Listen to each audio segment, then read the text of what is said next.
Hello followers, कैसे हैं आप लोग। उम्मीद करता हूँ आप लोग बहुत अच्छे होंगे। मैं भी बहुत अच्छा हूँ।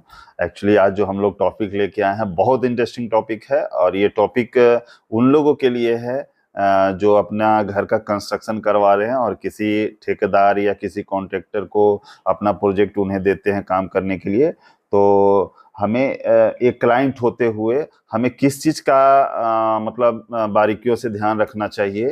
तो मैं एक सिविल इंजीनियर होते हुए मैं एक क्लाइंट को वो सजेशन देता हूं कि आप इन इन चीजों पे बहुत बारीकियों से ध्यान दीजिए कि जिससे आपका काम का बहुत अच्छा क्वालिटी मिले और आपके और कॉन्ट्रैक्टर के बीच में एक अच्छा रिलेशन भी रह के और कामों को आप अच्छे तरीके से बारीकियों से करवा सकते हैं।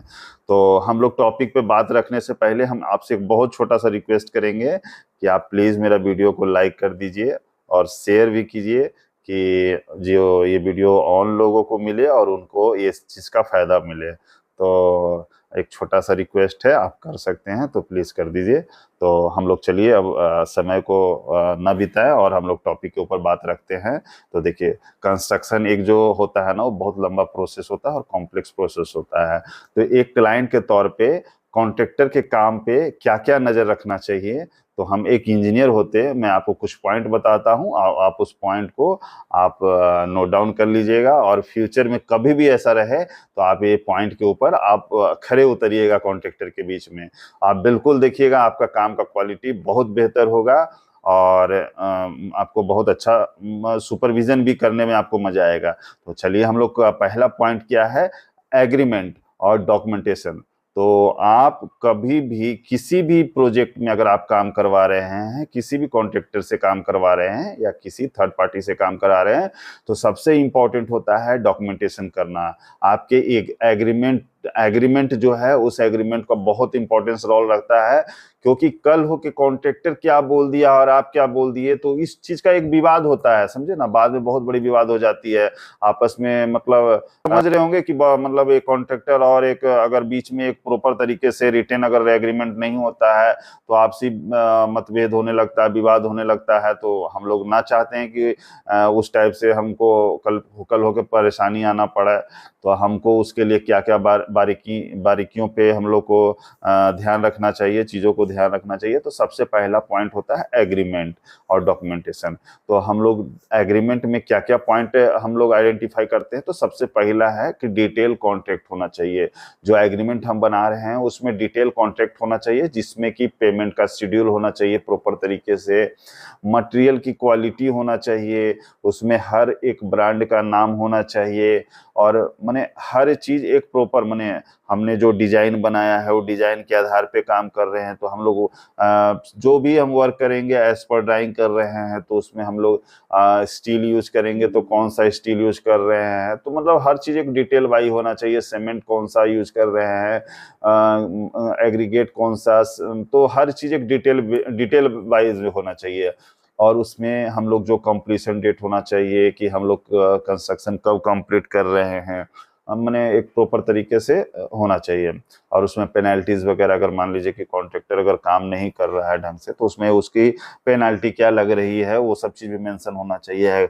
और मैं एक सिर्फ कॉन्ट्रैक्टर, मैंने क्लाइंट के ही फेवर में नहीं बात रख रहा हूँ, कॉन्ट्रैक्टर के भी फेवर में रख रहा हूँ।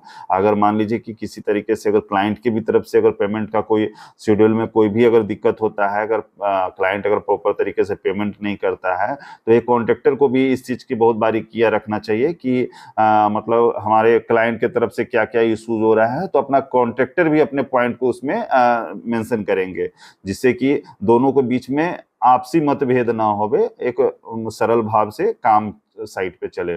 तो हम लोग सबसे पहले डिटेल कॉन्ट्रैक्ट के ऊपर बात किए।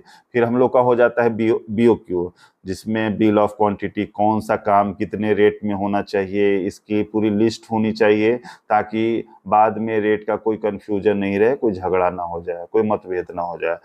फिर उसके बाद आगे का पॉइंट क्या है, ड्राइंग और डिजाइन। अगर आप किसी मान लीजिए कि आपके कॉन्ट्रैक्टर ही आपके ड्राइंग और डिजाइन अगर आपको प्रोवाइड कर रहे हैं, तो इस चीज का आप लोग पहले ही फाइनल कर लीजिए कि हमारा ड्राइंग और डिजाइन कैसा होगा, हमारा प्रॉपर ड्राइंग और डिजाइन किया गया है कि नहीं, और जो भी अप्रूव्ड ड्राइंग रहेगा, स्ट्रक्चर ड्राइंग रहेगा, चाहे आर्किटेक्चर ड्राइंग रहेगा, तो उसके आधार पे साइट पे काम होना चाहिए। तो ये सब हमारा एग्रीमेंट के डॉक्यूमेंटेशन में आता है, ठीक है। अब हम लोग का नेक्स्ट पॉइंट क्या है, मटेरियल की क्वालिटी और क्वांटिटी।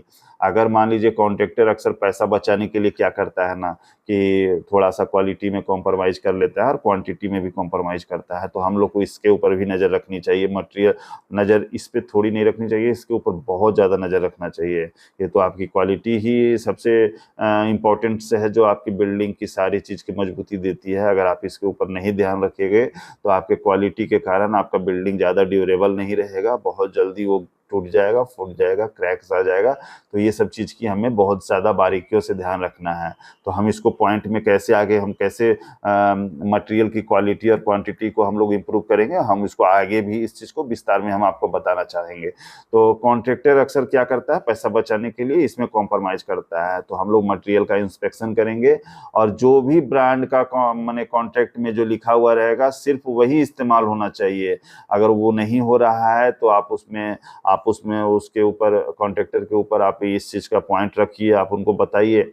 अगर इस चीज़ का इंस्पेक्शन आप नहीं कर रहे हैं तो आप किसी इंजीनियर को आप हायर करके आप इस चीज़ को आप इंस्पेक्शन करवा सकते हैं, कि इंजीनियर आपका रहेगा तो प्रॉपर इंस्पेक्शन करेगा, सीमेंट प्रॉपर तरीके से डाल रहा है कि नहीं, एग्रीगेट डाल रहा है कि नहीं, छड़ लगा रहा है कि नहीं, एज पर ड्राइंग वर्क हो रहा है कि नहीं। वो तो बेहतर क्वालिटी के लिए आप किसी मतलब साइट पे किसी आप एक इंजीनियर को रख सकते हैं।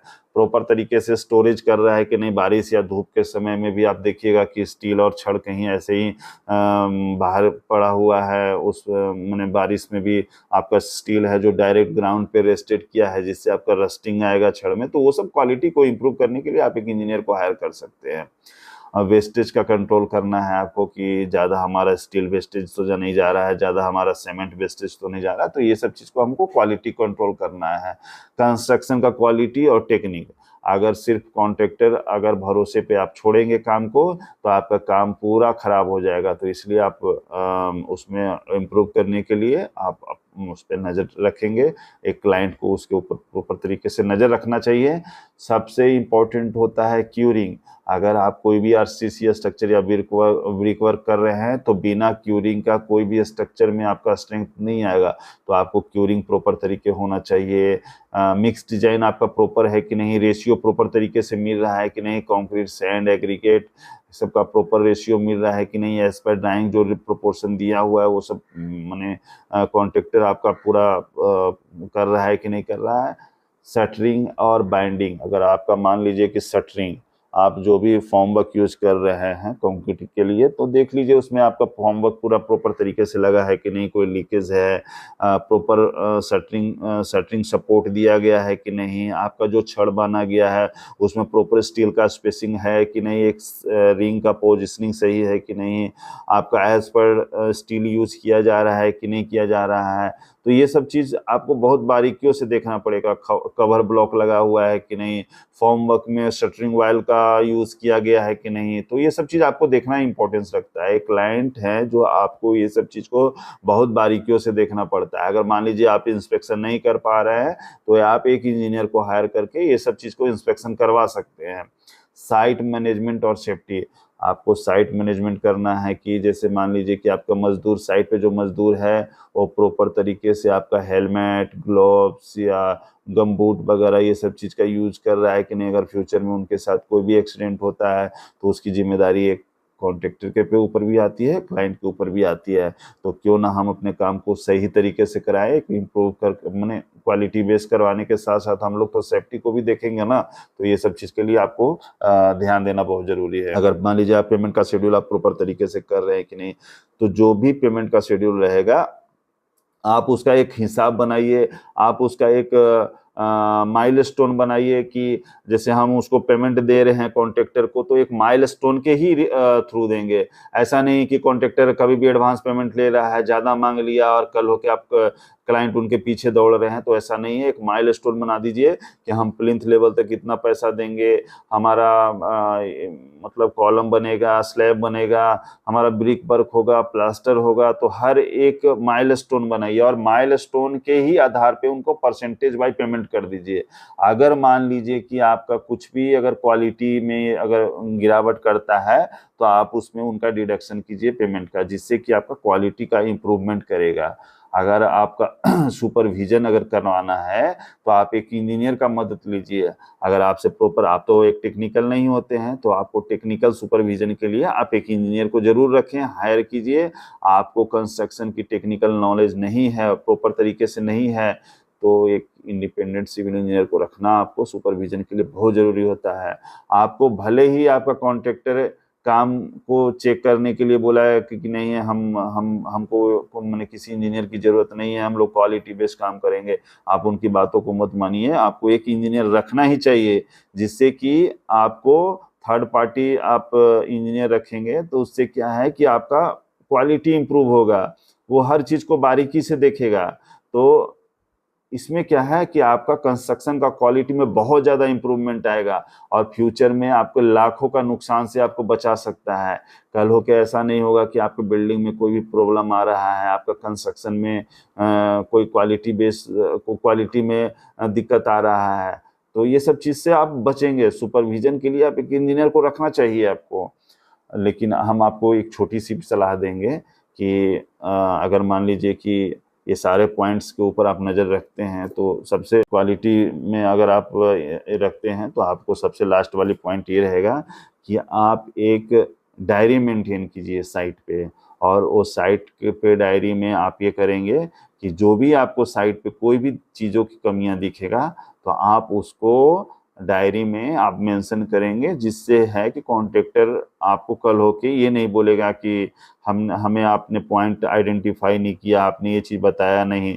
तो इससे आपकी काम की क्वालिटी में गिरावट आ सकती है। तो आप डायरी मेंटेन करिए, एक ग्रुप बना दीजिए कि कॉन्ट्रैक्टर और आपके बीच में एक ग्रुप है, उसमें हर चीज़ फोटोग्राफी कीजिए, आप फोटो खींच के आप उस ग्रुप में डालिए और पॉइंट को उसमें लिखते जाइए कि आपकी प्रॉब्लम ये है, तो जिससे कि आपका क्वालिटी में बहुत ज़्यादा इम्प्रूवमेंट आएगा और क्वालिटी का सुधार होगा।